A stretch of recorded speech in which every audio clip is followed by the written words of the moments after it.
In Kentucky, there are towns that haven't become ghost towns yet, but are heading in that direction. There are no sirens, no official announcements. What you see are quiet signs, declining household income, schools losing students, homes left behind without being sold, and young people leaving with no plans to return. This is the most dangerous phase in a town's life, when it still exists, but its future is already unclear. This list breaks down small towns in Kentucky that are at risk of being abandoned, from those still relatively safe due to government functions or strategic location, to those barely surviving on the remnants of the coal industry.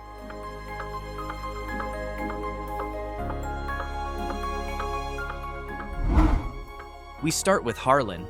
This town isn't prosperous, but it's far from abandoned.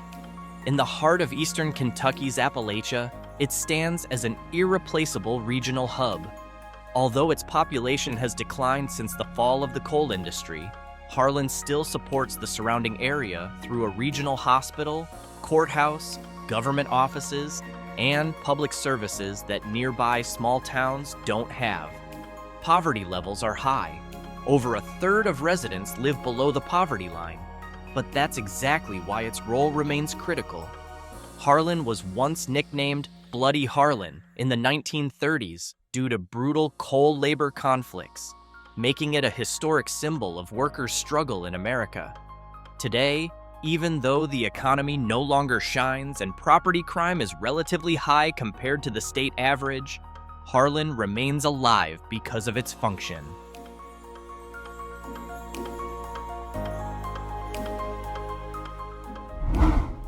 If Harlan survives because of its role as a regional hub in Appalachia, Beattyville stays afloat in a quieter but equally important way.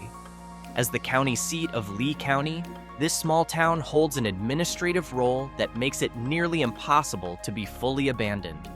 The courthouse, county offices, schools, and public services ensure there's always some activity, even if it's small scale and barely changes year to year. Economically, though, Beattyville is much more fragile. The median household income is only about $23,750 per year, placing it among the poorest towns in Kentucky. More than a third of its residents live below the poverty line, with jobs mostly limited to public sector work, small retail, and basic services. Property crime exists, but rarely escalates into serious violence. Beattyville is often called one of the oldest small towns in the Red River Valley area, and every year serves as a gateway for visitors to the natural area of Red River Gorge.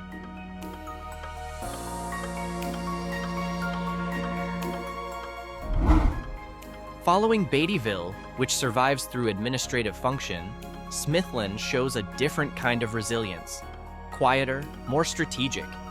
This small town is the county seat of Livingston County, but its strength lies not only in government status, but also in geography. Smithland sits right at the confluence of the Ohio and Cumberland rivers, a location that's made it a natural logistics and transport point since the 19th century. Economically, Smithland is not prosperous. Household income is below the Kentucky average, job opportunities are limited, and growth is nearly zero. However, government activity, local services, and river access provide long-term stability. The crime rate is relatively low for a small town, reinforcing the image of a place that's quiet but functional. Interestingly, Smithland once nearly went underwater due to a major flood of the Ohio River in the 20th century, yet the town held on.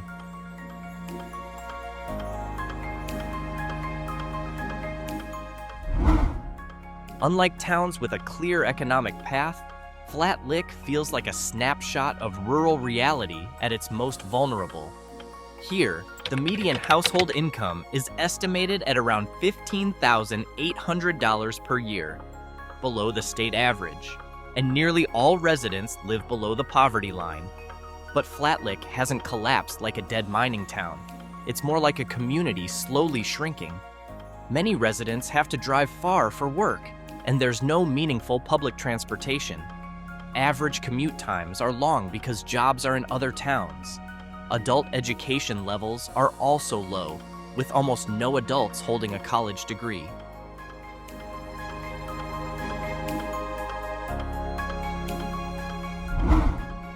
In Wisdom, what stands out most isn't poverty or crime, but silence. This is an extremely rural community with almost no central activity. Wisdom never faced a dramatic collapse like mining towns. It didn't crash, it's just been quietly shrinking. And, for that reason, Wisdom might be the best example of a town slowly fading away. No drama, no headlines, just gradually forgotten by time. There's no major industry, no local job market, and daily traffic is nearly non-existent. Wisdom operates on such a small scale that crime is low not due to stability, but because there's barely anything happening. Only then does the economy speak. Household income sits far below Kentucky's average, with many residents relying on seasonal work, government aid, or retirement income.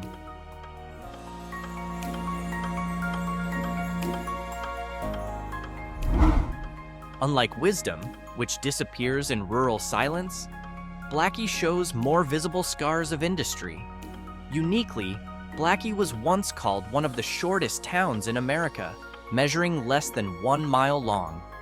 This small town in Letcher County was born and grew with coal, and began to weaken when the mines shut down. Today, Blackey feels like a town stuck in time, not completely collapsed, but not moving forward either. Its economy is tough. The household income is well below Kentucky's average, at $22,668, with many residents depending on small service jobs, government support, or having to travel to other towns for work. The population is aging, and younger generations continue to move away. Crime is relatively low, more due to the town's small size than economic stability. Knob Lick.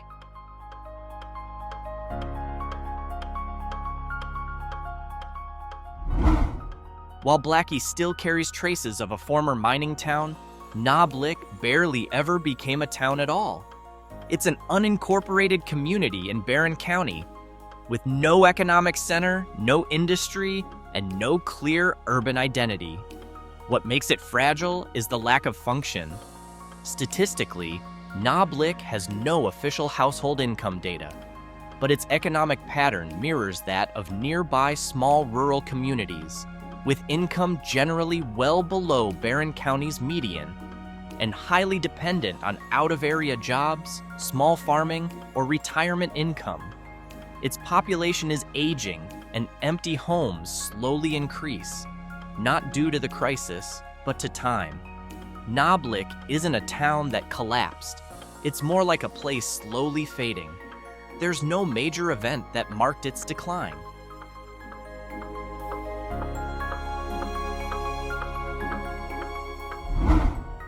Sulphur Well, on the other hand, is an example of a community that lost its economy. The name comes from a natural sulfur spring once believed to have health benefits, which used to draw people in.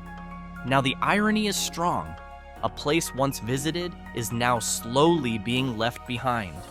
The Sulphur Well didn't collapse, it evaporated.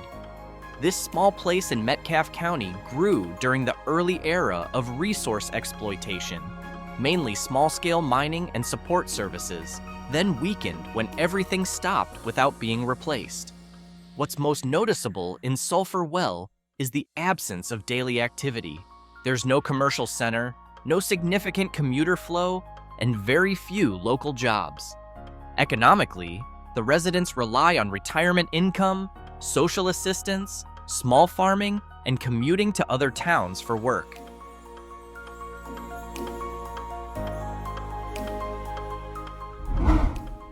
Next is Fleming-Neon, which still looks like a town. Traffic lights, rows of houses, even a small downtown. But its heartbeat is very faint. These two merged towns were born entirely from coal, and since that industry collapsed, Fleming-Neon survives on the remnants of its old economy. Socially, the signs of decline are clear. The population keeps shrinking, residents are aging, and many buildings in the town center are vacant. Household income is far below Kentucky's average, with high poverty levels and heavy dependence on government aid. Property crime is relatively higher compared to other nearby small towns, a common trait in mining towns that have lost economic stability. Historically, Fleming-Neon was once a major commercial center in eastern Letcher County, complete with a movie theater and big stores. Today, it hasn't become a ghost town yet, but it's already in the alive but almost dead stage.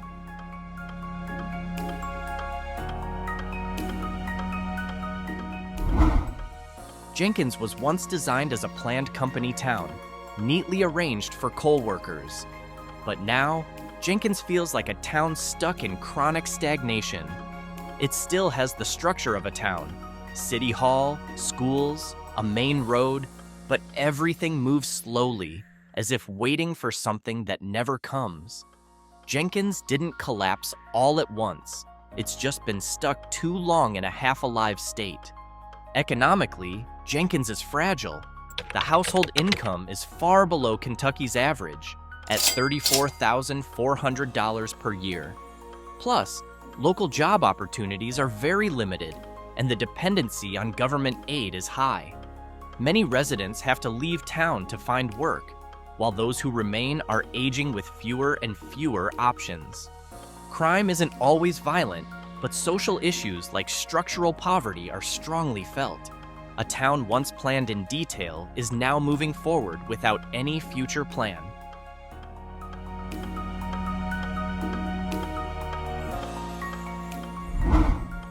Wheelwright feels like a town that was left behind after its purpose ended. It was born as a pure company town, designed, built, and sustained by the coal industry. When the mines shut down, the foundation of the town collapsed with it. No alternative economy ever truly emerged. Only then did the impact show in everyday life. The population dropped sharply, empty houses increased, and public activity nearly disappeared. The household income is far below the Kentucky average, with most residents relying on retirement funds, government aid, or long commutes for work. Crime is relatively low, not due to stability, but because of the lack of social and economic activity. Wheelwright was once a well-organized company town, everything controlled by the coal company. Now, that same order only highlights the emptiness.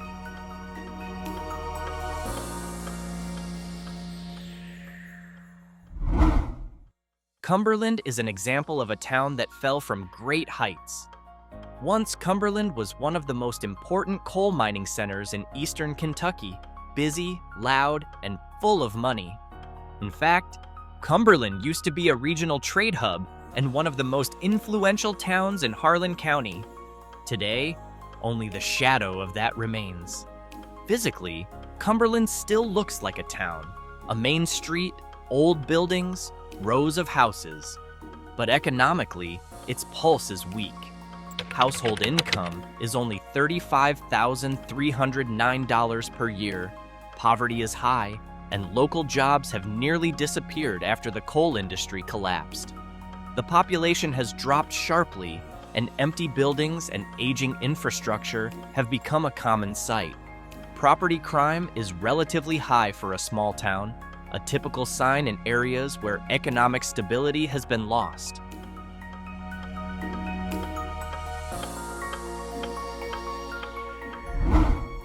If Cumberland is a town that fell from its glory, then Benham feels like a town preserved by memory. This small town in Harlan County was almost entirely born as a coal company town, neatly planned, organized, and once prosperous. But when the mines shut down, Benham didn't really transform, it froze. What stands out most in Benham isn't destruction, but a maintained stillness. Many buildings still stand in good shape, but there's little activity. Many remaining residents rely on pensions, aid, or out-of-town jobs. Crime is relatively low, not because the town is healthy, but because life runs on a small scale. Today, Benham is known for the Kentucky Coal Mining Museum. Even its floor is made of coal. The irony is strong. Benham survives as a historical monument, not as a truly living town.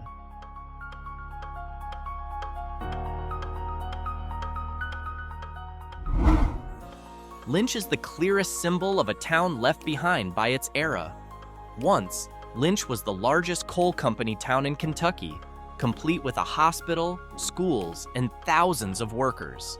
Today, its size has shrunk drastically, and the town feels like a skeleton of industrial glory. Economically, Lynch has almost no driving force. Local job opportunities are nearly zero, and most of the remaining population are elderly or families with no means to leave. Crime is low, but that reflects silence more than safety. Interestingly, Lynch once housed over 10,000 people at its peak, a number that now seems impossible. Today, this town hasn't just shrunk. Lynch stands as a real example of a town nearly entirely abandoned, only waiting for time to become a full ghost town.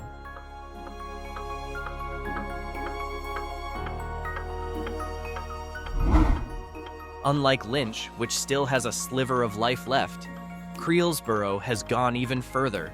It's practically finished. Located on the edge of the Cumberland River, Creelsboro once thrived as a small river port and trade hub. But when transportation routes shifted and river activity faded, the town lost its reason to exist. Today, Creelsboro has almost no permanent residents. There's no local economy, no public services, and no daily activity that could be called town life. Many old houses have either collapsed or been left behind, while nature slowly takes over. Household income data is no longer relevant because there are hardly any households left to count. Interestingly, Creelsboro was once considered as a potential capital of Kentucky in the 19th century. The historical irony is sharp. A place once considered as the state's center now remains only as a name on an old map. Of all the towns on this list, Creelsboro is no longer a ghost town candidate. It already is one.